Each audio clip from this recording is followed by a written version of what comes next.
Everyone loves shopping online. Well, I'm going to tell you what I tell my golf buddies when they buy clubs. Stop searching for coupon codes. Download Capital One Shopping to your computer. Capital One Shopping instantly searches for available coupon codes and automatically applies them at checkout. Plus, it's free, and you don't even need a Capital One card to use it. That's like hitting a hole-in-one without even trying. Capital One Shopping. It's kind of genius. What's in your wallet? Savings and available coupons vary. ¿Qué desea ordenar? Una Big Mac y... Oye, ¿pedimos 10 McNuggets? Sí. ¿Miti-miti?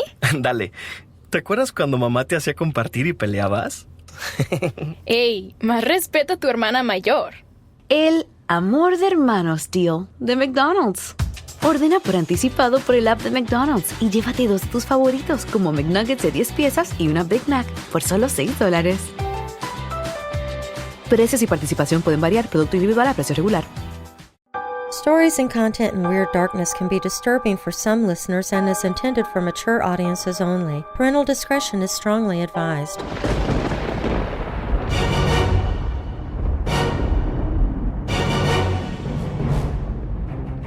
Welcome, Weirdos. I'm Darren Marlar, and this is Weird Darkness. Here you'll find stories of the paranormal, supernatural, legends, lore, the strange and bizarre, crime, conspiracy, mysterious, macabre, unsolved, and unexplained. Coming up in this episode, with all the nastiness and violence that has taken place around the Tower of London, you'd probably expect to come across a spook, or 12. But would you be surprised to find out that it's also haunted by a spectral bear? In the winter of 1982, Alan Phillips was lost in Colorado's Rocky Mountains in temperatures of 22 degrees below zero Fahrenheit, negative 30 degrees Celsius, in a blinding snowstorm. His survival and rescue was seen as miraculous, and then later it was found out that rescuers had just saved the life of a serial killer. A famous silent film actress suddenly disappears at sea. Was she the victim of foul play? Did she fall overboard? Or was it all a hoax simply to gain publicity? Ghosts are almost always scary, but the most terrifying are those that become violent – the poltergeists. We'll look at 5 of the most violent poltergeist cases of all time. There are some ghosts you do not want inside your home. But first, camping is always fun. Getting together with friends or family, pitching a tent, roasting hot dogs on an open fire, telling ghost stories, hearing a snap of a twig in the brush behind you, seeing glowing yellow eyes in the darkness, hearing animal-like growls coming from just outside your tent in the middle of the night. What's there not to like? Okay, so maybe camping can be a bit creepy, as we will find out from a few Redditors who share some of their scariest camping experiences, as well as some humorous ones. If you're new here, welcome to the show, and if you're already a member of this weirdo family, please take a moment and invite someone else to listen with you. Recommending Weird Darkness to others helps make it possible for me to keep doing the show. And while you're listening, be sure to check out WeirdDarkness.com, where you can find the show on Facebook and Twitter, and you can also join the Weird Darkness Weirdos Facebook group. And we now have our first glimpse at the list of stations that will be airing the debut episode of Weird Darkness the radio show this coming Sunday night. I've updated the page at WeirdDarkness.com/radio, and you can find the stations organized by state. Some stations are taking both hours of the new radio show, many are taking just the first hour of the show to start, some are labeled as still deciding, meaning that they're going to try it out for a couple of weeks to see what kind of response they get. And if you don't see a station listed near you, well, that means that you got to call or email some local talk stations in your area and ask them to carry the Weird Darkness radio show. You can get all the details and see the current list of stations by clicking on Radio at WeirdDarkness.com. Now, bolt your doors, lock your windows, turn off your lights, and come with me into the Weird Darkness.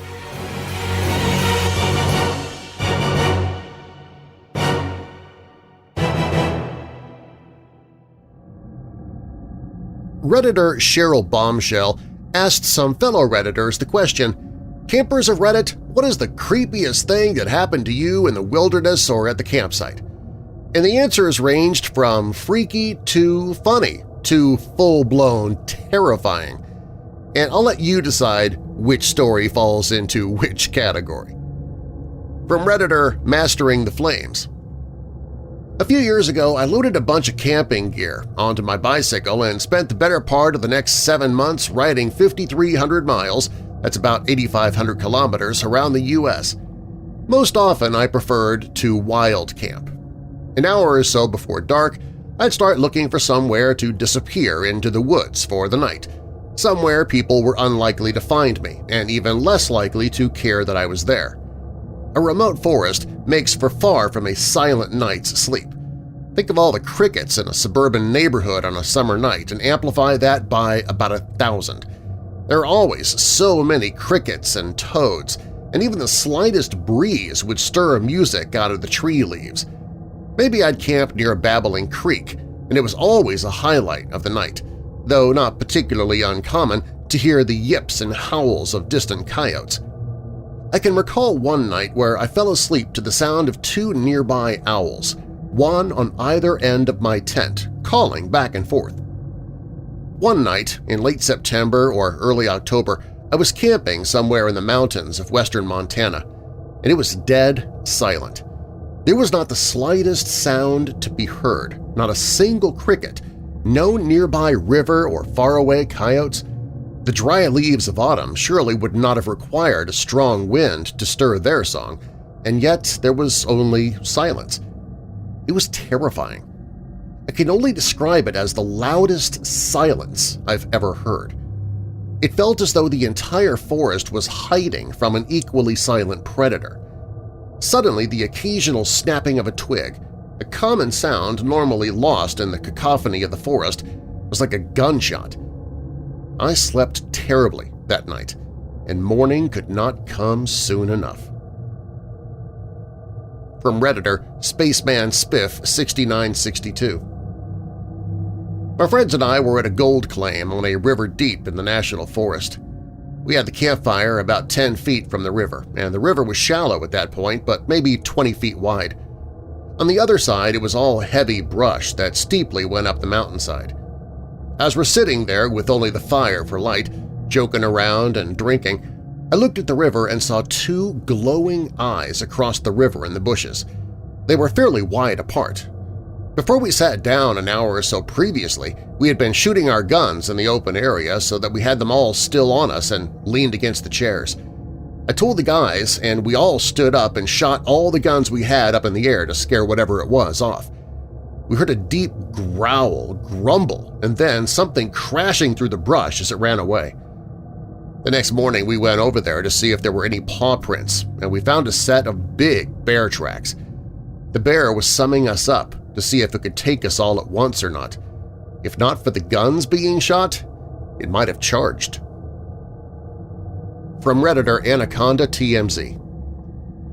This was upstate New York, along the Canadian border. I wasn't camping, but I was out fly fishing one evening. It was right about that time when you look into the woods. It's pitch black. Outside the bush you could see relatively well. I was at my favorite spot, about halfway in the river, when on the opposite side, in the woods, I could hear something walking. It was slow, somewhat methodical, and it just kept getting closer to me. I started hearing it about 100 feet away, and within 10 minutes it had slowly advanced up to a set of rocks and shrubs right next to the river. All the while, if I heard a particularly loud stick break or leaf crunch, the steps or sounds would stop for a bit. At this point, I'd call out a few times, hoping it might be someone, but no response. Just this creepy feeling of being stared at. Being alone, unarmed, having recently seen a mountain lion a couple kilometers back, no joke, I was a little on edge, so I backed out of the water, never turning my back. Fishing was good, so I hightailed it about half a kilometer down the river and went back to fishing. Wasn't long before I had the same eerie sounds of footsteps in the woods working their way up to me. At this point, I got the heck out of there as quickly as possible. Heck, I didn't even change out of my waders at the parking lot. I just jumped in the truck and drove a few miles down the road to a parking lot in town and changed my clothes there. About a week later, local papers reported a horse which had been attacked and suffered serious damage from what the vet described as an attack by a very large cat at a farm next to where I had been fishing. From Redditor DartFrog11. Some random guy was shuffling through my stuff at night. I was many hours into wilderness in British Columbia. I stayed absolutely quiet and terrified in my sleeping bag in my tent, and he left after like 5 minutes. I had my pocket knife out in case he tried coming into my tent. I didn't sleep all night. In the morning I got out and checked what was stolen, mostly food and batteries, so I thought that he might just be doing this because he ran out of supplies, but he also took my $600 camera, so I guess not. From Redditor The Chosen Snail. When I was younger, the family used to go camping every spring. Now, there wasn't much wilderness to speak of. The wildest thing I saw was a whole bunch of hares that leaped away when I tried to take a picture, so my parents would just let me and my brother wander around wherever. One morning at sunrise, I woke up. Everyone else was still sleeping, which means I had to stay quiet, but I got bored and decided to go on an early morning stroll. When I got back, the rest of my family was having breakfast in front of the tent, and they looked at me very confused. I was like, "What?" Turns out everyone thought I was still in the tent until I casually came strolling up to them from the other side of the campsite. My parents said that they had called me for breakfast, but that I mumbled something and I didn't come. My younger brother claimed that he had heard me turning in my bed just a few minutes ago. I went into the tent to investigate. There was no one in my part of the tent. All my stuff appeared to be untouched. We shrugged it off. Obviously, there had been some sort of mistake or some collective brain fart. However, when I needed to be somewhere that evening, I went and grabbed my flashlight, and it didn't work. I opened it up to see what the problem was, and the batteries were missing. I checked my parents' flashlights. No batteries. I checked my brother's flashlights. No batteries. We were quite spooked, and for the rest of that stay, I never strayed far from the tent. From Redditor Swifty Name. Just after sundown, I drove up to my campsite on National Forest land in northeast Oregon and found 2 armed men attempting to steal my camp and camping gear, including my wall tent. I was solo and also armed. It was deer season. After a lot of tense negotiating, I got them to return most of my stuff, but they kept being shady and trying to flank me, so I told them to F off. I memorized the license plate and managed to get a conviction on one of the guys I was able to ID. He maybe did a weekend in jail. I got a small check from my homeowner's insurance and PTSD. From Redditor Melha Cannell. My family and our dogs all went camping for a weekend, and on the first night there, probably around midnight or 1 a.m., a pack of wolves surrounded our camp and were howling and prowling around for a good 30 minutes. They were so close that their howls were deafeningly loud. We were all wide awake, of course, and I remember my dad telling us to just be quiet, that the wolves were looking for our dogs most likely, and they'd spend the day running around the area and peeing on everything so the wolves could definitely tell their territory had been disturbed by a strange animal. Our poor dogs were terrified. They didn't make a single peep the whole time despite being awake, too. The fact we were all crammed into a tent and not safe inside a camp trailer made it much worse. From Redditor Boosted Prune. Possum fight in the tree above my tent. Thought all the demons were coming for me. From Redditor Just Did a Bad. You know, mine's a little bit tame, but this is both the funniest experience and scariest experience I've had camping. Basic scene was camping with my family. I was maybe 7 or 8 years old. It was a nice but big camp in Northern California. It might have been some kind of church or something, I can't recall. Regardless, it was a big and full camp. I'd woken up at the crack of dawn, and no, I'm not an early riser, but my bladder was not having any of that morning. I got up and went to the bathrooms, conveniently about 100 feet from my tent. My family was with me in the tent. It was a big 8-person, the ones that actually only fit like 4. I do my business and come on out, but hear movement. I stop for a second, but then reason my dad has gotten up since he is certainly an early riser. I start to head out and catch a glimpse of the source of the noise. It's brown and furry. My dad? Well, not quite.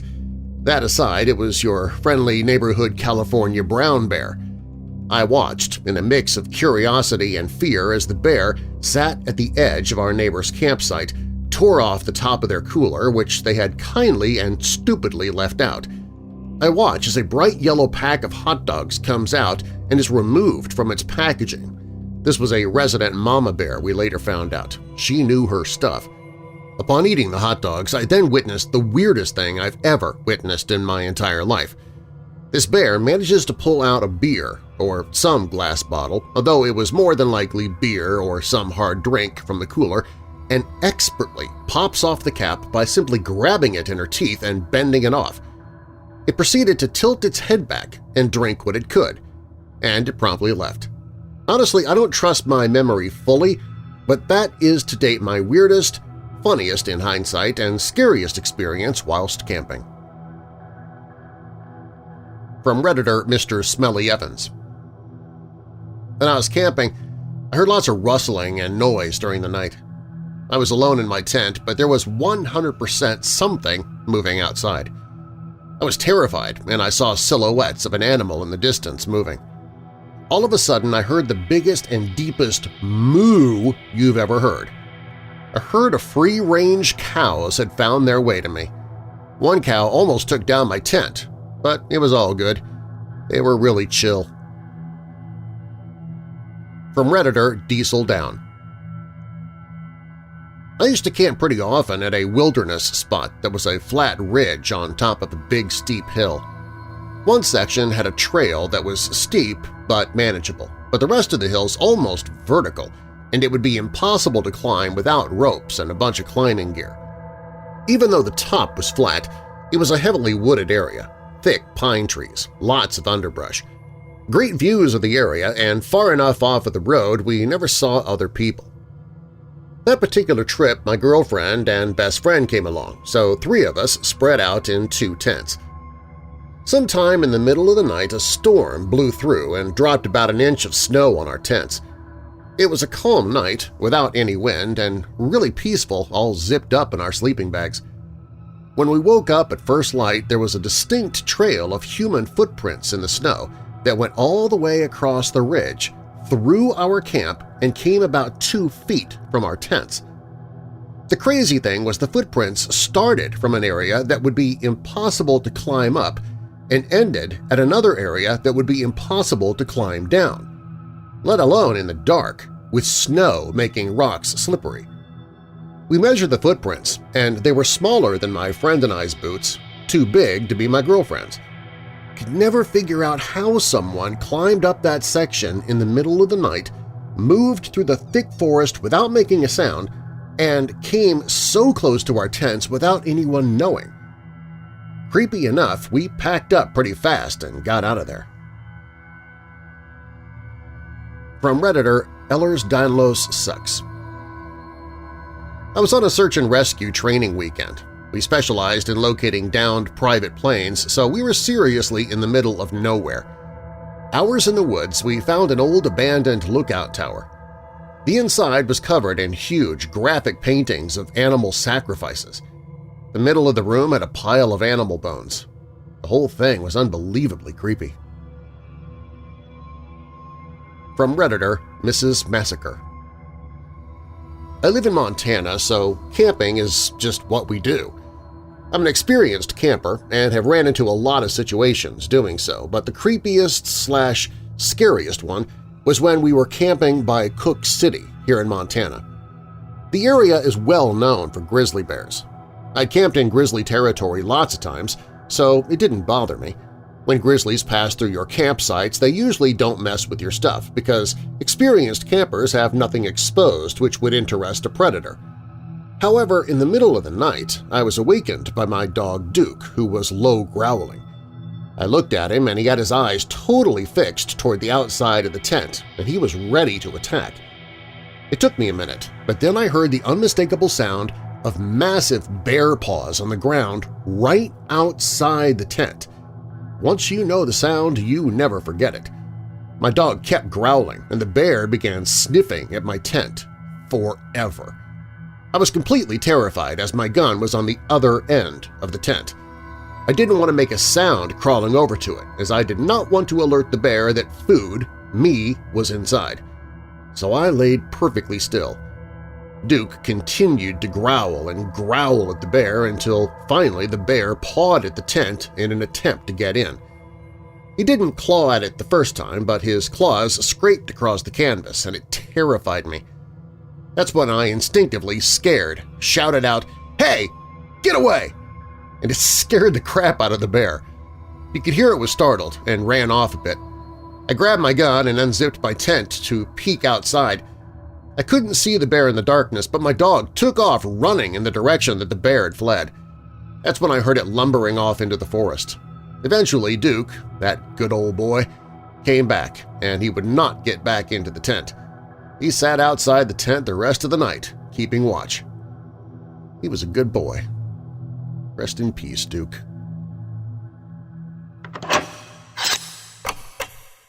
Do you have a true paranormal story that has happened to you or someone you know? Tell us about it by calling the Dark Line toll-free at 1-877-277-5944. That's 1-877-277-5944. Coming up, a famous silent film actress suddenly disappears at sea. Was she the victim of foul play? Did she fall overboard? Or was it all a hoax simply to gain publicity? But first, with all the nastiness and violence that's taken place around the Tower of London, you'd probably expect to come across a spook or 12. But would you be surprised to find out that it's also haunted by a spectral bear? These stories and more when Weird Darkness returns. What's the room again? 1240, down at the end. Ooh, what's that? Sammy, don't touch that. That's someone's old food. Here we are. Do you have the key? You have both of ours. Oh, right. Not working. Rub it. Come on. Try flipping it over. Seriously. Why can't we go inside? Honey, let me try. I'm tired. Give me yours. You have mine. All right. What? Please, if you Dad, could just... why aren't you opening the honey, door? Can everyone just shut the... Don't go there. Go on a real vacation. Go RVing. Hey, welcome to Everything Outdoors. Can I help you find anything? Hey, yeah. Can you point us to the camping gear? Sure, aisle 2. Snowboarding? Just bought a new Nissan Pathfinder. It's got intelligent 4x4, and we want to hit the backcountry. Aisle 18. And the boats? Are you sure you can do all this? Up to 6,000 pounds towing, we're good to go. Oh, where's the scuba gear? Return to rugged in the all-new 2022 Nissan Pathfinder. Available intelligent 4x4 cannot prevent collisions or provide enhanced traction in all conditions. Always monitor traffic and weather conditions. Towing capability varies by configuration. See Nissan Owner's Manual for proper use. Hey, it's me, downtown Seattle. Seatown. My waterfront, filled with screensaver-like views. Pioneer Square, an art scene as rich as it is historic. The ID, an electric epicenter of culture. Plus, special events like live local music, outdoor musical theater, and urban hikes, all summer long. So come see me. Love, Seatown. For downtown events you'll love, visit loveseatown.com. Brought to you by the Downtown Seattle Association. You can stay up to date on news about Weird Darkness and also maybe win some cool prizes at the same time. Sign up for the email newsletter. It's free, and every month I draw one name at random to win an extra-large Weird Darkness poster, 2 coffee mugs, 2 magnets, and 2 stickers. Maybe you could be my next winner for next month. Sign up for the Weird Darkness newsletter at WeirdDarkness.com, and you'll automatically be entered to win.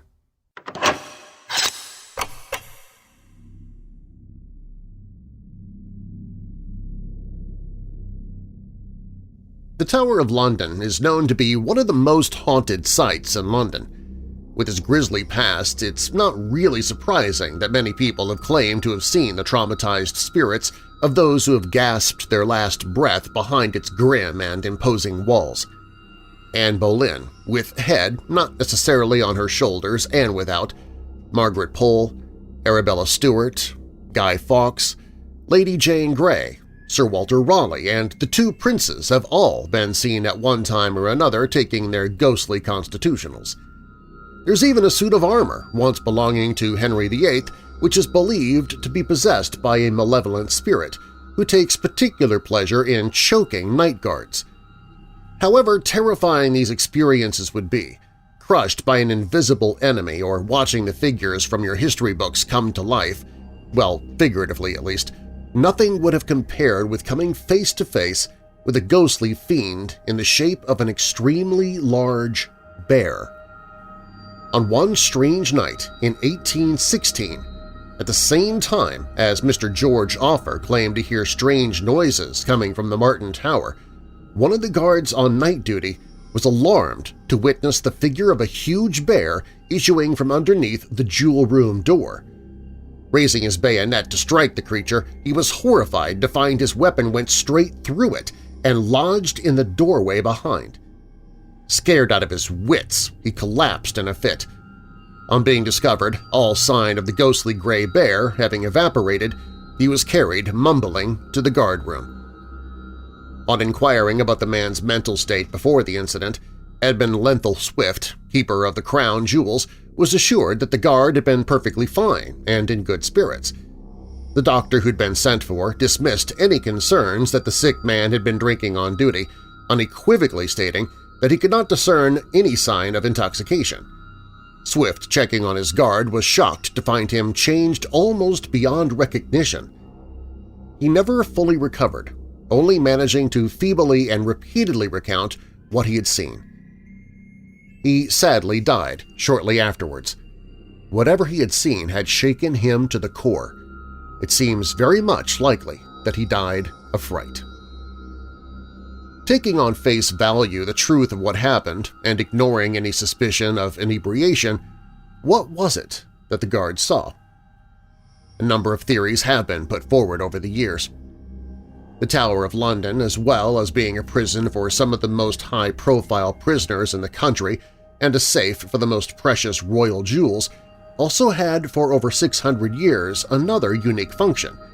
It was the site of the Royal Menagerie. Over the years, the Royal Menagerie housed a remarkable number of diverse animals, most of which had been gifted to the English royalty as a token of friendship, loyalty, or esteem, such as the 3 leopards and an African elephant given to Henry III, the first by Frederick II on the occasion of Henry's wedding to Frederick's sister, Eleanor of Provence, and the second by Louis IX. In the 16th century, the menagerie was opened to the eager public. From this period onwards, visitors could gaze in wonder at lions, tigers, lynxes, porcupines, eagles, tigers, camels, ostriches, and even a flying squirrel. It doesn't take a lot to imagine that the lives of these animals were dire, and many died a miserable and agonizing death, such as the ostrich fed iron nails and the Indian elephant given wine instead of water to drink. It was believed water was bad for elephants at the time. How they thought that elephants managed to access alcohol in the jungles of India is anyone's guess. It's not thought that they necessarily meant to be cruel, but animal welfare was hardly an important topic in a time when human lives mattered so little. So, back to the bear. In 1251, Henry III was also the recipient of a most unusual prize, a polar bear, or white bear as it was known then. The bear was a gift from the King of Norway, Hakon the Young. Could it be that this incredible creature had returned from the grave to exact revenge for its poor treatment during its life? Maybe it was angry at the treatment of another bear, Old Martin, which was residing at the tower at the time. Old Martin had been given to George III by the Hudson's Bay Company, a present George III was not exactly thrilled with, as he was heard to have commented that he would have much preferred a new tie or socks. Old Martin was believed at the time to be a grizzly bear. Later testing revealed he was in fact a black bear and was known for his not-so-gentle temper. His ferocity, in spite of the length of time during which he has been a prisoner, still continues undiminished.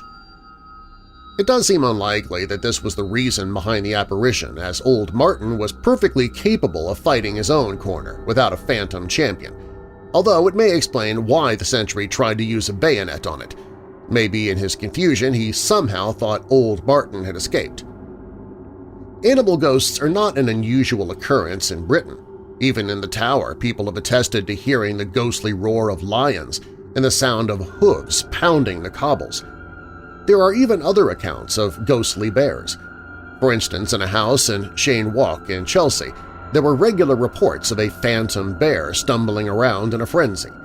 This haunting could have its seed in the stories of bears savaged to death in the cruel sport of bear baiting, popular in the 17th century. A bear baiting ring was in operation very near Cheyne Walk.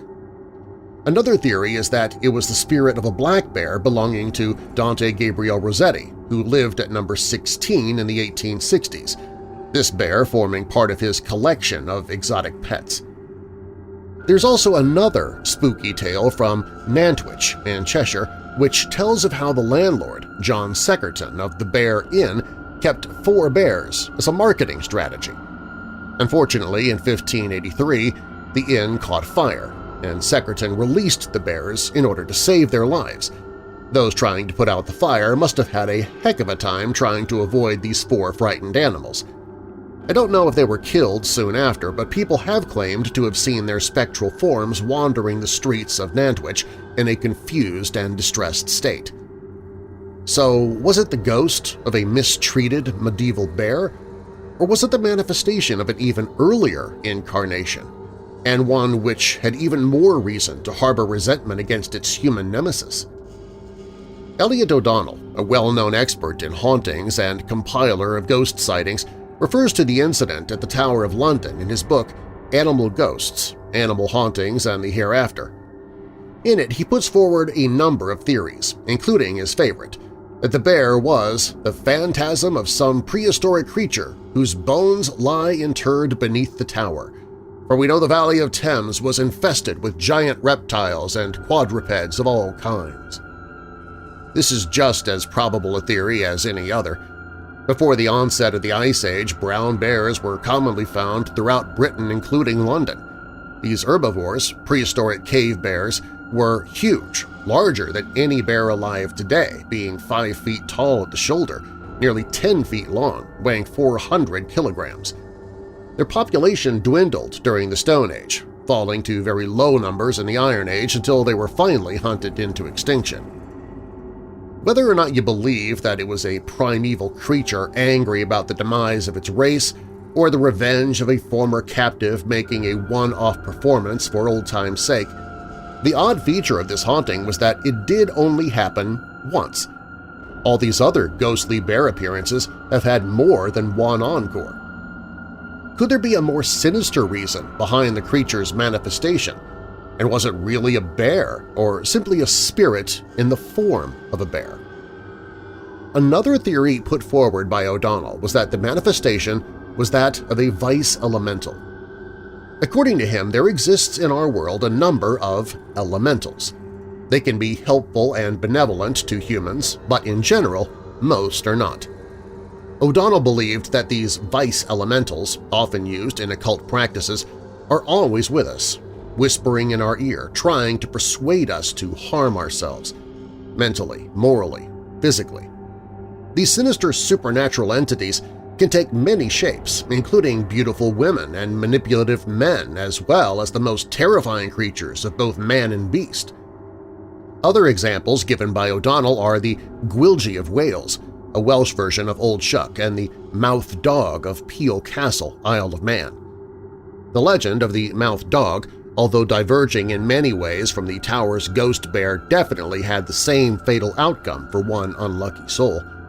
The tale goes that in the time of Charles II, when the castle was garrisoned, a large black dog appeared suddenly one night.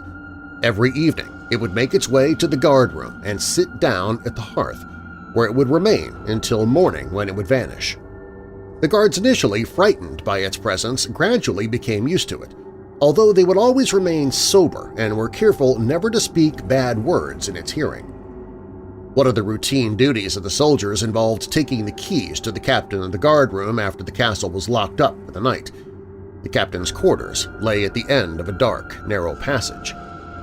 Ever since the dog's arrival, the guards had preferred to do this walk in pairs.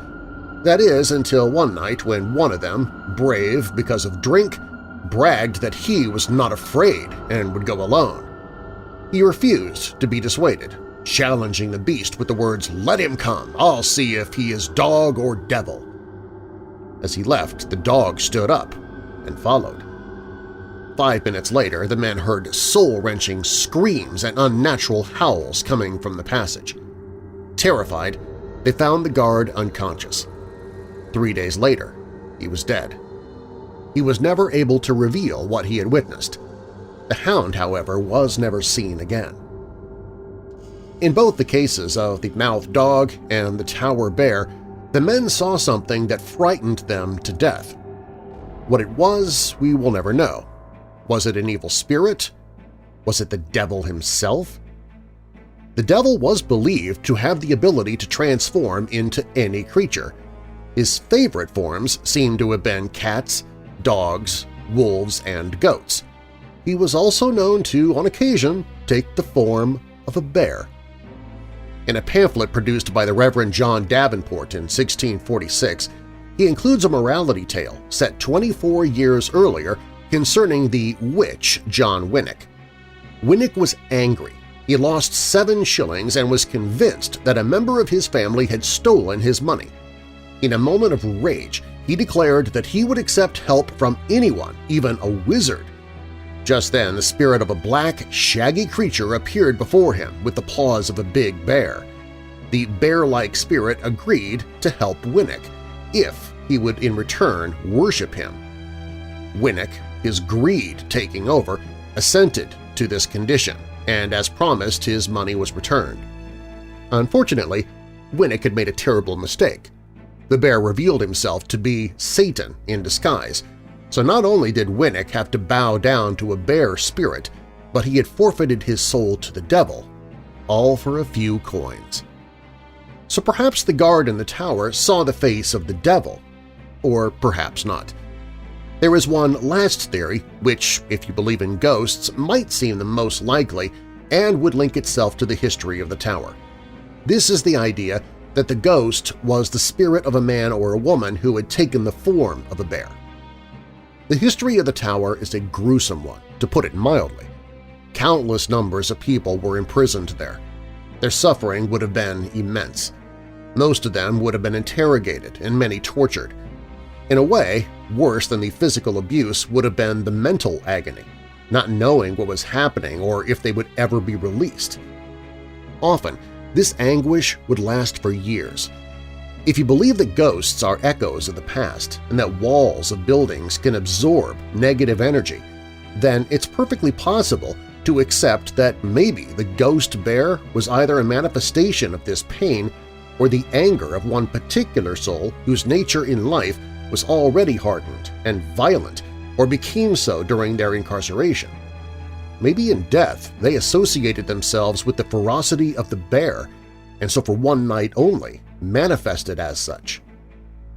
No one will ever know what the guard really saw, if in fact he saw anything at all.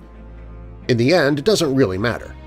The legend of the Tower of London's ghost bear will continue to fascinate visitors and locals for years to come, as does the grim beauty of the tower itself.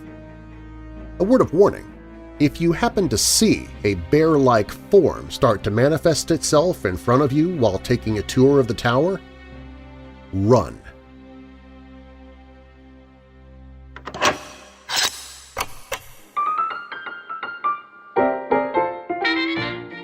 Mary Ann Louisa Taylor, or as she was known to many of her fans, Marie Empress, was a well-known actress of the silent film era. Her sultry good looks brought her much success in the vamp roles, which were so popular in that period. She was also a talented singer, dancer, and a male impersonator.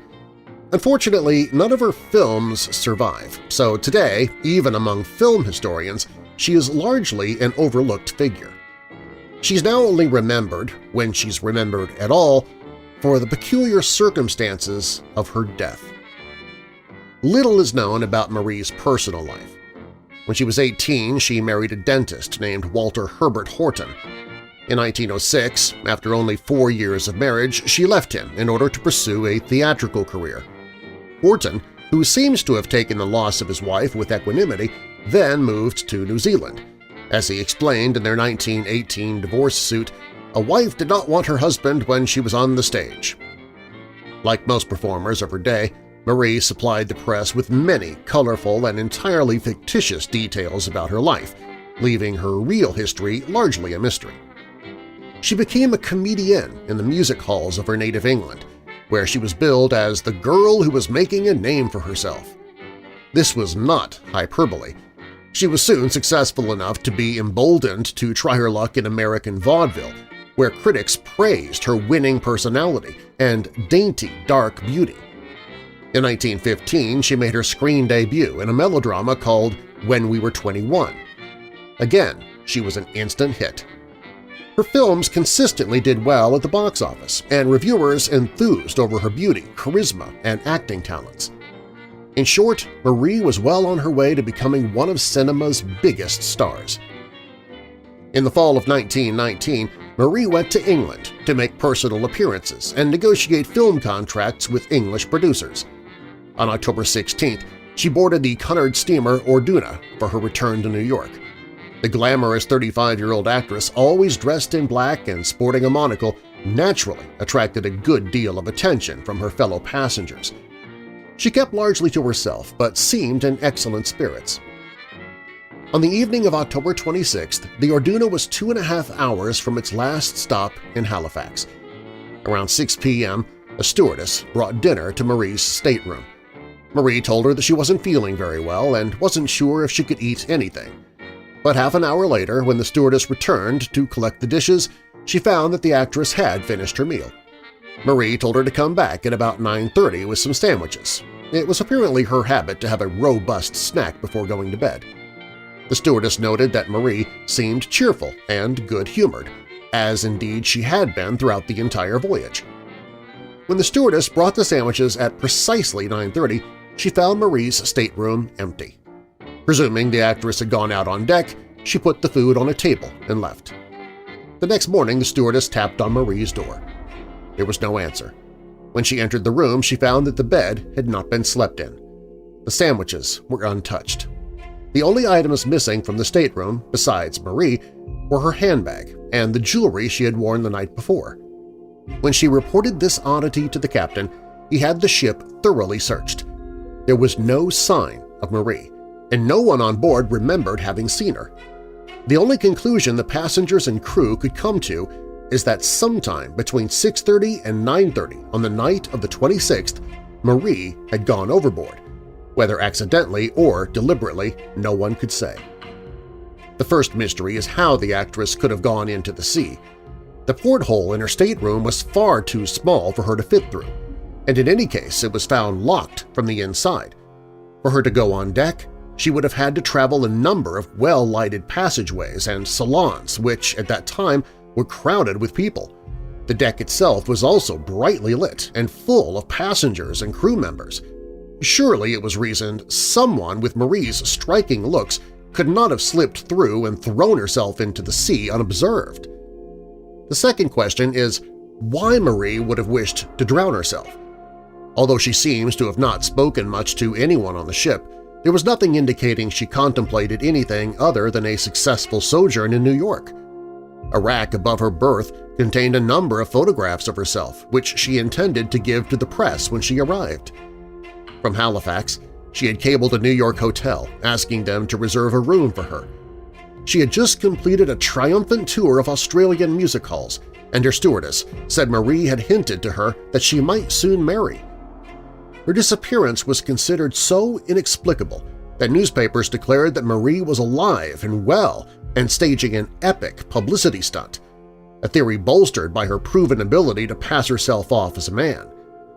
An English press agent, Walter Kingsley, coyly told reporters, Did you ever hear of a woman registering as Miss So-and-so and later changing her room and calling herself Miss Somebody Else? He added, wouldn't it be nice if a fishing boat picked her up and something like that happened? The grinning Kingsley predicted that the missing woman would soon turn up, mysteriously and unannounced in New York. Rumors spread that Marie had managed to sneak into New York disguised as one of the ship's male crew members. However, as the days went by with no sign of the missing actress and her trunks remained unclaimed, it became obvious that poor Marie had gone overboard. Was this a case of accidental fall? Suicide? Or, as some darkly suggested, even murder? It was reported that a London man named Oliver Williams was the one person who could throw light on the mystery, but that enigmatic statement was never expanded upon. Nothing remained to keep her memory alive except her films, which eerily continued to play in theaters for months after she was last seen in the flesh. Eventually, of course, even those faded away, and before very long, the once acclaimed Marie Empress was nothing but a forgotten mystery at sea.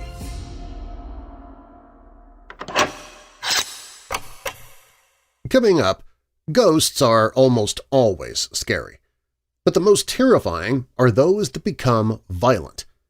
The poltergeists. We'll look at 5 of the most violent poltergeist cases of all time. Ghosts you do not want inside your home. And in the winter of 1982, Alan Phillips was lost in Colorado's Rocky Mountains in temperatures of -22 degrees Fahrenheit, that's -30 Celsius, in a blinding snowstorm. His survival and rescue was seen as miraculous, and then later it was found out that rescuers had just saved the life of a serial killer. That story is up next on Weird Darkness. What's the room again? 1240, down at the end. Ooh, what's that? Sammy, don't touch that. That's someone's old food. Here we are. Do you have the key? You have both of ours. Oh, right. Not working. Rub it. Come on. Try flipping it over. Seriously. Why can't we go inside? Honey, let me try. I'm tired. Give me yours. You have mine. All right. What? Please, if you Dad, could just... why aren't you opening the honey, door? Can everyone just shut the... Don't go there. Go on a real vacation. Go RVing. Hey, welcome to Everything Outdoors. Can I help you find anything? Hey, yeah, can you point us to the camping gear? Sure, aisle 2. Snowboarding? Just bought a new Nissan Pathfinder. It's got intelligent 4x4, and we want to hit the backcountry. Aisle 18. And the boats? Are you sure you can do all this? Up to 6,000 pounds towing, we're good to go. Oh, where's the scuba gear? Return to rugged in the all-new 2022 Nissan Pathfinder. Available intelligent 4x4 cannot prevent collisions or provide enhanced traction in all conditions. Always monitor traffic and weather conditions. Towing capability varies by configuration. See Nissan Owner's Manual for proper use. Hey, it's me, downtown Seattle. Seatown. My waterfront, filled with screensaver-like views. Pioneer Square, an art scene as rich as it is historic. The ID, an electric epicenter of culture. Plus, special events like live local music, outdoor musical theater, and urban hikes, all summer long. So come see me. Love, Seatown. For downtown events you'll love, visit loveseatown.com. Brought to you by the Downtown Seattle Association. If you're looking for Weird Darkness merchandise, you can find it in the Weird Darkness store. And no matter what you buy, 100% of the profits I receive from the store are donated to organizations that help people who struggle with depression. You can search through all the merchandise by clicking on Store at WeirdDarkness.com.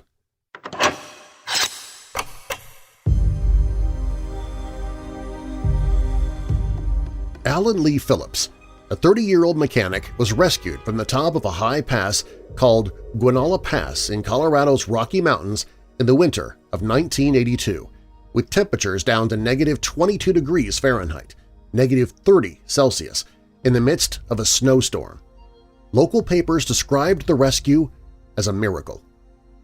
On January 6, 1982, his pickup truck was stuck in a snowdrift, and he'd managed to flash SOS with his headlights, and it was only by chance that a Jefferson County sheriff happened to be on a United Airlines flight to California as it passed overhead and spotted the truck. The sheriff alerted the flight crew, who radioed for rescue. Phillips was slightly intoxicated and had a large bruise on his face when he was found, but was otherwise unharmed. Dave Montoya, the local fire chief who saved him, said at the time, "How in the heck did this guy get so lucky for all the stuff to fall into place?" The rescuers were wondering what Phillips was doing out in the Guanala Pass.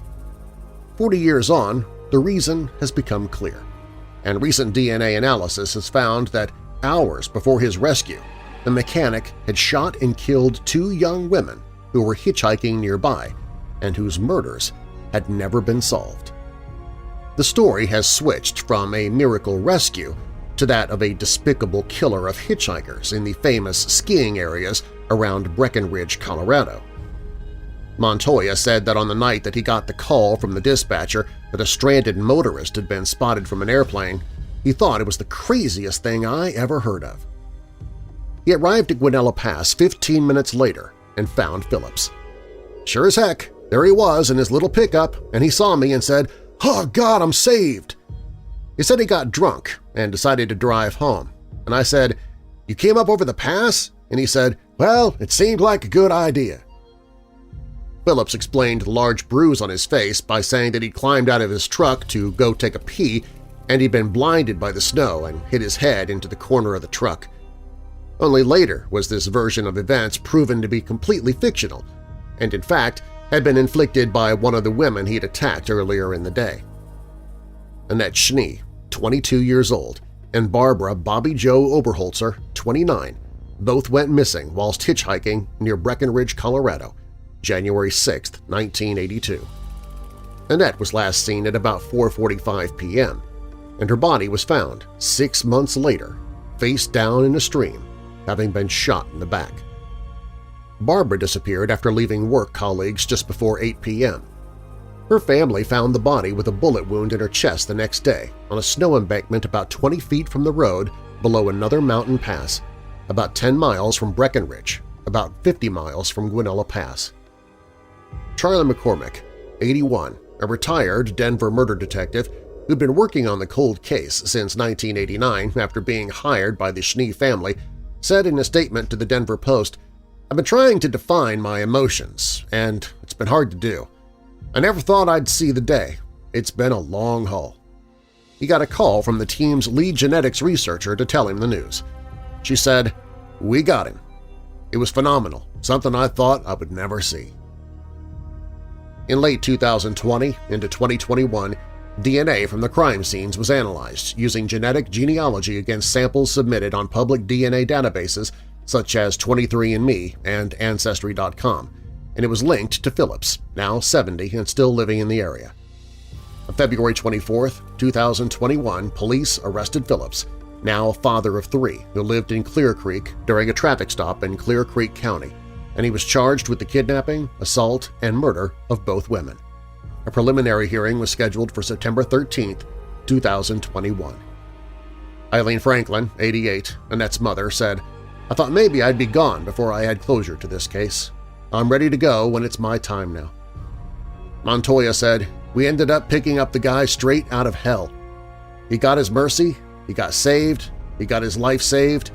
He didn't die up there, but he did bad things before that, and he's got to pay for them."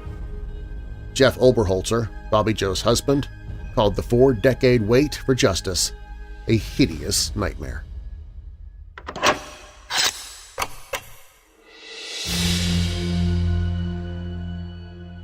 Loud noises, moving furniture, flying objects. You've probably seen it all in any modern paranormal film. But have you ever seen such activity in real life? These famous cases of poltergeist activity included all of these terrifying happenings and more. The Thornton Heath Poltergeist. On an August night in a home in Thornton Heath, the radio clicked on and started blasting a foreign-language radio station. The family and residents had never listened to this station before, nor did they have any clue why the sudden noise occurred. In the nights following, lamps, Christmas tree ornaments, and curtains were tampered with by invisible hands. This was just the beginning of 4 years of torment by their own personal poltergeist. The case began getting physical 1 year later when the husband was assaulted by a flying figurine in the living room. He was struck so hard that he collapsed into a nearby chair. While the family tried to get him to his feet, the Christmas tree rose from the floor and started shaking. In the years following, the series of strange phenomena continued. The family heard footsteps throughout the upstairs of their home.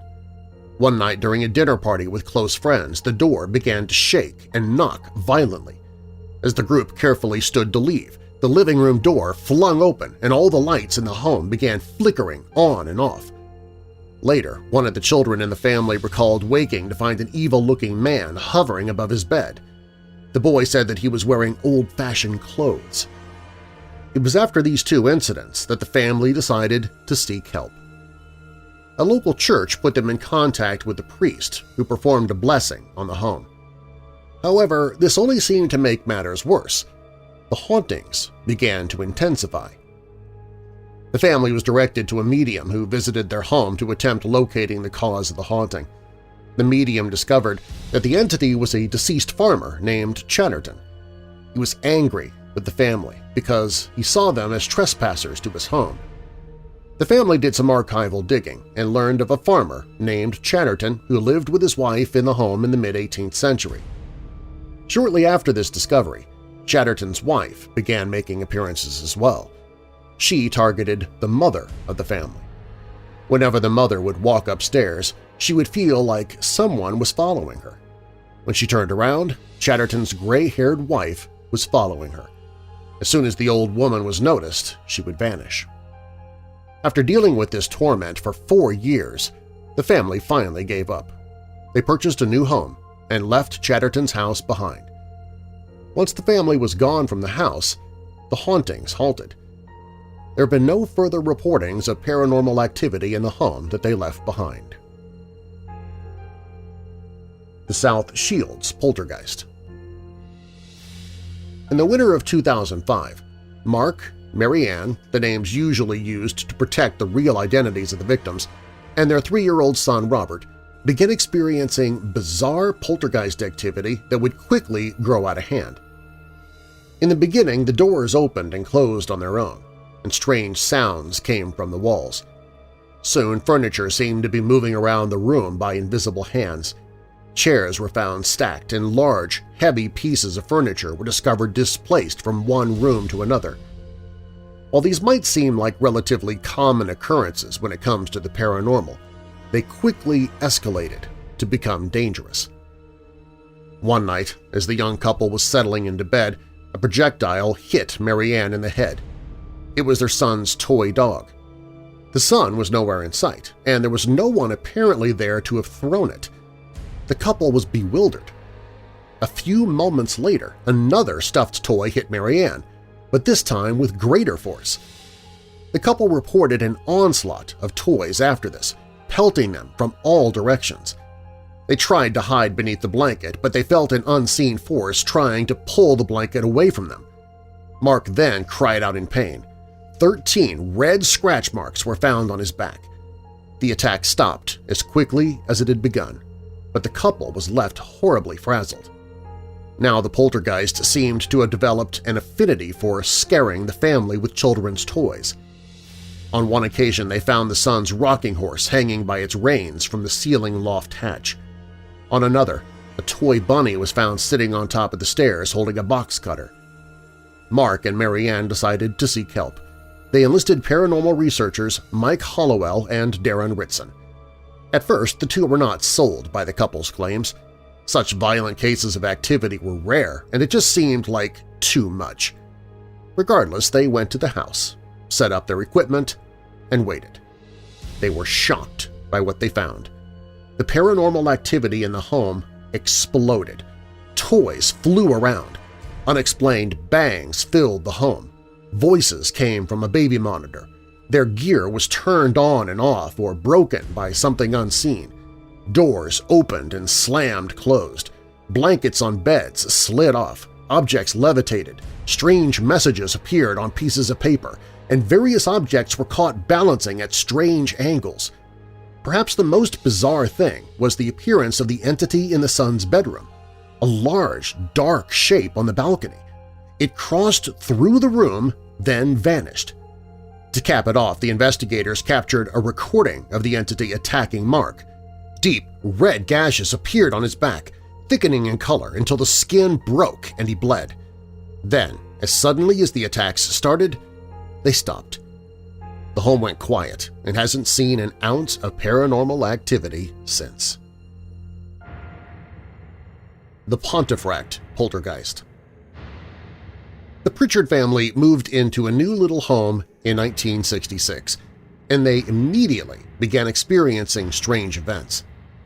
Joe, his wife Jean, Jean's mother Sarah, and their two children, Diane and Philip, witnessed wet puddles manifesting on the kitchen floor, white powder that appeared to fall from mid-air, and more. As time progressed, the phenomena became more pronounced. At first, the poltergeist's pranks were somewhat humorous. Green foam would flow from the bathroom taps, potted plants would uproot and toss themselves down the stairs, and a pair of woman's gloves were animated to float around the home, touching people and objects as if being worn by an invisible person. The family named this invisible person Fred. The hauntings came and went, but during the last few years the family spent at the home, they began to think that the presence was demonic. Objects lifted themselves into the air. Thundering crashes came from the floorboards and, in perhaps the most famous incident, a series of upside-down crosses appeared on the walls. The Pritchards brought in a priest to perform exorcisms throughout the house, but none of the attempts proved fruitful. Just the opposite, in fact. Their efforts seemed to anger the spirit further. Eventually, Joe and Jean came face-to-face with what's believed to be the entity. It appeared as a cloaked shadow floating above their bed. The same figure was seen by every member of the family over time. It was described as being dressed in monk's robes. Well, the description stuck. It soon came to be known as the Black Monk. Then the activity ceased altogether. Over the years, many people have theorized about what exactly happened in the Pritchard home. Most notably, paranormal investigator Tom Cuniff spent many years researching the case. He discovered that between 1090 and 1539, a priory had been located near the house. In addition, the town's gallows had been situated directly across the street, and after digging a bit deeper, Cuniff found a Clunic monk who was hung on the gallows after being convicted of raping and murdering a young girl. The girl had been roughly the same age as Diane Pritchard. Cuniff believes the entity terrorizing the family was this monk. The Enfield Poltergeist. Probably the most famous on our list. In 1977, Peggy Hodgson called police to report that her home was haunted. Her 4 children, Margaret, age 14, Janet, age 11, Johnny, age 10, and Billy, age 7, claimed to have seen furniture moving around the rooms and heard knocking sounds coming from the walls. The first police officer who made it to the scene reported seeing a chair slide across the floor on its own. Later accounts would describe hearing demonic voices, loud, unexplained noises, thrown rocks and toys, overturned chairs, and, most memorably, a child levitating. Aside from the family themselves, there were multiple witnesses to the events. Maurice Gross, who visited the home from the Society of Psychical Research, said that he had marbles thrown at him, doors opened and closed, and recorded strange and sudden temperature changes. These experiences were not uncommon. What made Gross's time in the Hodgson house remarkable was that he claimed to have spoken directly with the poltergeist. He did this through Peggy's daughter Janet, who seemed to be favored by the spirit as a medium of communication. Janet reportedly referred to herself as Bill and informed everyone present that he had died of a brain hemorrhage in the house many years before. Then, the events halted in 1978. No supernatural sightings have occurred at the house since. The events which played out here served as the inspiration for the film The Conjuring 2 and continue to fascinate paranormal investigators to this day. The Esther Cox Poltergeist. Esther Cox was a 19-year-old who lived in a tiny cottage in Nova Scotia, Canada. The family was living peacefully when, one night, screams awoke the entire household. The adults rushed to the room where Esther and Sister Jenny shared a bed. The girls claimed to have seen something moving under their covers. Esther thought it was a mouse, but a thorough search of the room turned up nothing. The following night, there were more screams. Esther and Jeannie claimed to have heard strange noises coming from the fabric box beneath the bed. When they brought the box to the center of the room for examination, it jumped into the air on its own and landed on its side. The girls righted the box only to watch it jump and topple again. Until this moment, most of the activity the girls were witnessing was quickly and simply attributed to their imaginations. This changed on the third night. That night, Esther went to bed early, saying that she felt feverish. Jenny joined her a short time later, and after laying in bed for only a few minutes, Esther jumped up to the center of the room and began tearing at her nightclothes, screaming, "My God! What's happening to me? I'm dying!" Jenny lit a lamp and saw her sister's skin was bright red and appeared to be swelling unnaturally. Olive, their other sister, rushed into the room and helped Jenny get their sister back into bed. Esther now seemed to be choking and fighting to breathe. The entire family watched helplessly as Esther's body, hot to the touch, swelled further and reddened. Her eyes bulged, and she cried out in pain. Then, under the bed, there was a deafening bang that shook the entire room. 3 more loud noises were reported from the bed before Esther's swelling subsided and she fell into a deep sleep. Unsure what to do next, the family called a doctor, Dr. Karit. He heard the loud bangs from beneath the bed, watched Esther's pillow move without being touched, and her clothes were thrown around the room. The scariest aspect of these encounters, though, was the letters etched into the wall above the bed reading, "Esther Cox, you are mine to kill." Dr. Karit returned to the home the next day and recorded the events in detail, but still could offer the family no explanation. The poltergeist trailed Esther wherever she went. All her attempts to escape it were futile. In an attempt to spare her family, she moved across town to work at a farm, but the farmhouse burnt down shortly after her arrival. The farmer accused her of arson. She was convicted to serve 4 months but was released after just 1. Weirdly enough, after she was released, the tormentings just seemed to fade away. No explanation. They just simply stopped. Up next, we'll step into the Chamber of Comments. Put an end to junk sleep at Mattress Firm. Hurry in and save up to $500 on our top-rated brands when you get a king bed for the price of a queen or a queen for a twin. Plus, get a free adjustable base with qualifying Sealy purchase. Or shop Tempur-Pedic and get a $300 instant gift good towards sleep accessories. With our highly trained sleep experts and our low price guarantee, you can rest assured you'll get the perfect bed at the best price. Unjunk your sleep, only at Mattress Firm. Offer valid with qualifying purchase. Restrictions apply. Valid at participating locations only. For offer details, visit mattressfirm.com/sale. What's the room again? 1240, down at the end. Ooh, what's that? Sammy, don't touch that. That's someone's old food. Here we are. Do you have the key? You have both of ours. Oh, right. Not working. Rub it. Come on. Try flipping it over. Seriously. Why can't we go inside? Honey, let me try. I'm tired. Give me yours. You have mine. All right. What? Please, if you Dad, could just... why aren't you opening the honey, door? Can everyone just shut the... Don't go there. Go on a real vacation. Go RVing. Welcome to Parent-Teacher Night. Oh, yes, Miss Garner.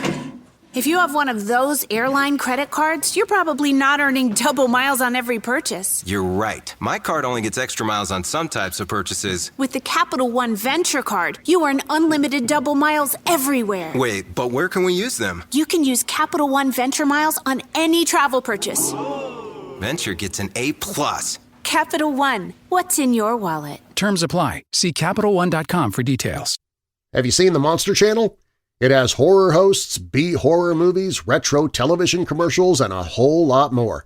You can watch it anytime, 24/7, 365 on the Monster Channel page at WeirdDarkness.com.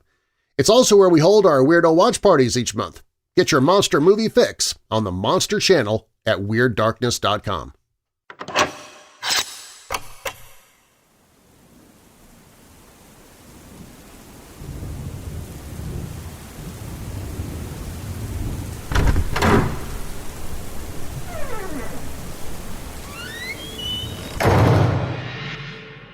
Here in the Chamber of Comments, I answer the emails that I've been sent recently. You can email me anytime at darren@weirddarkness.com. Darren is D-A-R-R-E-N. Got an email from Heather. She said, "Hey Darren, I don't have a story, but I want to let you know that I listen to your show often and love when you're able to do fireside frights. It's also nice to listen to another believer that enjoys the macabre. There's light and dark in this world. If you never acknowledge the dark, you could end up there, like ignoring the monster under the bed. It'll find you if you don't address it. Anyway, thank you," signed Heather. Well, thanks, Heather. You know, it never ceases to amaze me how popular the Fireside Frights episodes are, how popular they are, seeing as I don't really put nearly as much time into those. I mean, there's no music or special effects or anything, but maybe that's what makes them special, because they are different than my normal fare. If I did every episode that way, they probably wouldn't get the same reaction as they do now when I only do them once a month. But I'm glad you like them. Thank you very much, Heather. Dom sent me an email. "Hey Darren, I don't have time to embellish, but I wanted to let you know that I appreciate you, bro. I started listening to your podcast about 3 years ago, and in that time I was in the throes of severe depression. I'd recently got out of the nut hut for an attempted suicide and felt as though I had nothing to live for. I'm a Christian, but in that time I was questioning God and felt like He left me. I couldn't get out of bed, and all I could do was sleep and listen to podcasts. I've always enjoyed paranormal podcasts, not because I believe Him, but I find it fascinating, and that's how I found Weird Darkness. I was impressed by your talent and dedication to your craft. I fell asleep listening, and imagine my surprise when I woke up to hear you reading scripture and talking about having hope in depression. Today I am well. It's been a long road, and I still listen daily. You may not see it, but you're doing more than just telling stories. You're also spreading hope to poor husks like me. From the bottom of my heart, thank you," signed Dom. Well, you know what? Getting an email like this, Dom, that makes what I do well worth it. Depression is a skilled liar. Even being able to convince you that God doesn't love you or has left you, which of course is not true. I'm glad that you were able to find help and that you're back on your feet again, though. Interesting you describe yourself as a poor husk. I'm hoping that's the way that you used to feel, but you don't any longer. And I understand if it is the way you used to feel, because that's the way depression makes you feel, that you feel empty, just a shell. But my prayer is that you now are full of life, love, and purpose. Thanks for the email, Dom. Hector sent me an email. "Hi, Darren. You are a godsend. I've been looking so long for a paranormal podcast like yours. I've tried other ones, and they're boring or just plain stupid. I spend hours listening to the podcast every day at work and sometimes in bed before going to sleep after I turn off the lights. You tell the stories so well, and your voice is adequate that I even get the chills sometimes. Thank you for all you do." Well, thank you, Hector. Adequate. My voice is adequate. I know what he means, but I just, for the most people, when they say, yeah, you're adequate, that means like, yeah, you're good enough. But I know where you're coming from, Hector. I appreciate it, though. That you get chills sometimes. See, that's where you added. You said adequate, but then you followed it up with, I get chills sometimes. And that's one of the best compliments I could ever receive. So thank you for that. I appreciate it. Got an email from Tim. "Darren, I've listened to your podcast for about 3 years now, and I'm a big fan. I always heard you mention your Hope in the Darkness page, but never really thought anything of it since I didn't have depression or anxiety. I was recently deployed overseas for 9 months with the military, and to say the least, my assignment was stressful. When I returned just over a month ago, I started suffering from bad anxiety. While listening to one of your podcasts for the first time in a while, I heard you mention the Hope in the Darkness page and that there's no shame in asking for help. Just wanted to let you know I have reached out and asked for help. Simply by doing that, I already feel better. Wanted to share this with you and just say thanks." Well, thank you, Tim, because that's a great reminder for anybody else that's listening right now. You reached out for help, and just by doing that, you already started feeling better. To be honest, I never even considered the fact that somebody who listened to the podcast might be perfectly fine, but then need the resources down the road after life throws them under the bus, or in your case, going out and and serving your country and then coming back and needing it. So I'm really glad to hear that you were able to find some help there on the Hope in the Darkness page, and that you didn't have to wait long before you sought help, that you recognized early that you were not where you needed to be, and you started to take steps to put your life back on the right road. That is awesome. Thank you for doing that. That means the world to me, that you knew exactly what to do when you started feeling that way. And thank you for your service, Tim. I am honored to have you listening, more honored to know that I was able to bless you back in that way. And I'll end with this one from Mark. Hi, Darren. My name is Mark, longtime listener of your podcast, first-time emailer. Just wanted to start out by saying I love your show, and it's one of the reasons why I have the Spotify app now. Usually I listen at work. Been a trucker for almost 8 years, and your podcast helps me through the day, so thank you for what you do. The reason why I'm writing is because I like hearing the advice and encouragement you give to those who write to you. For the better part of 15 years of my life, I have been fighting depression. I'm always surrounded by negativity no matter where I am. My friends are always negative wherever I'm around, and I can't really turn to my family about it because they don't believe depression is real. Over the years, I've found temporary solutions to it through music. I'm quite fond of nu metal and heavy metal, but when the music is turned off, I really have nothing to shelter me from my thoughts. I've attempted suicide twice and have the medical bills to prove it, and still contemplate it often when you feel like you're just a burden on everyone you meet. It's hard to think otherwise. I recently come out to my close friends about being gay and shudder at the thought of telling my parents and having them hate me and disown me. Sorry for the long email. I had to get it off my chest. You have any words of advice or any tips to try and cope with this? Thanks again for everything that you do. Take care. Signed, Mark. I am really sorry that you're dealing with all of this stress and anxiety right now, Mark. You mentioned that you're surrounded by negativity no matter where you are, that your friends are always negative, your family doesn't believe in depression, or they don't believe it's real. Sounds to me like maybe you're hanging out in the wrong circle of friends. Obviously, you can't change your family, but you can change your circle of friends. You're obviously not getting the support you need from them. That's not real friendship. If you feel worse after hanging out with your friends, that kind of defeats the purpose. Friends should lift you up, give you emotional support, help you when you need it. You should be there for them in turn. And I know walking away from a group that you're already familiar with is going to be hard, because despite not being supportive of you, there's still that familiarity that you've come to rely on. But you need to find true friendship, not acquaintances that allow you to hang out with them.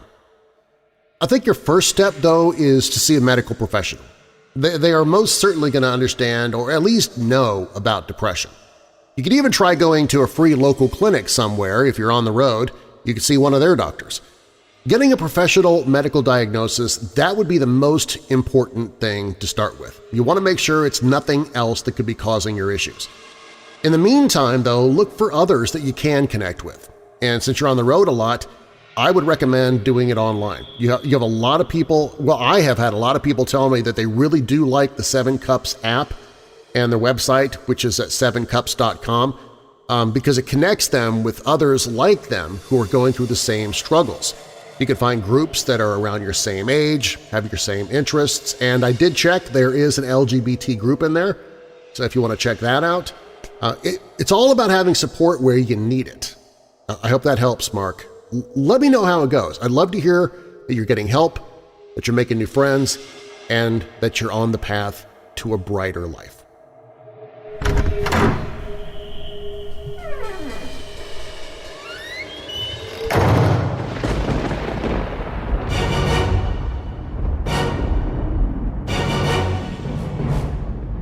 Thanks for listening. If you like the show, please share it with someone you know who loves the paranormal or strange stories, true crime, monsters, or unsolved mysteries like you do. You can email me anytime with your questions or comments at darren@weirddarkness.com. Darren again is D-A-R-R-E-N, darren@weirddarkness.com.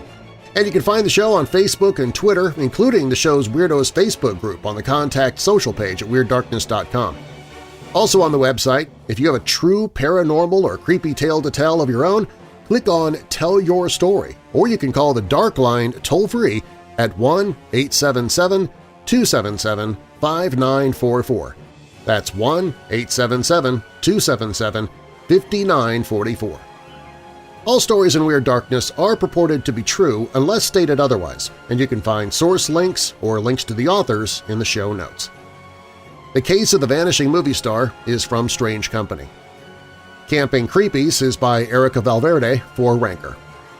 The Ghost Bear is by Miss Jessel for Haunted Palace blog. The Miracle Rescue of a Serial Killer is from Strange Outdoors. And Violent Poltergeists is by Audrey Webster for The Lineup. Again, you can find links to all of these stories in the show notes. Weird Darkness is a production and trademark of Marlar House Productions. Copyright 2021. And now that we're coming out of the dark, I'll leave you with a little light. Joshua 1 verse 9. Have I not commanded you? Be strong and courageous. Do not be terrified. Do not be discouraged, for the Lord your God will be with you wherever you go. And a final thought. Sometimes you have to realize that the world is too beautiful to waste your time being angry or sad when you could be enjoying what life has to offer. I'm Darren Marlar. Thanks for joining me in the Weird Darkness.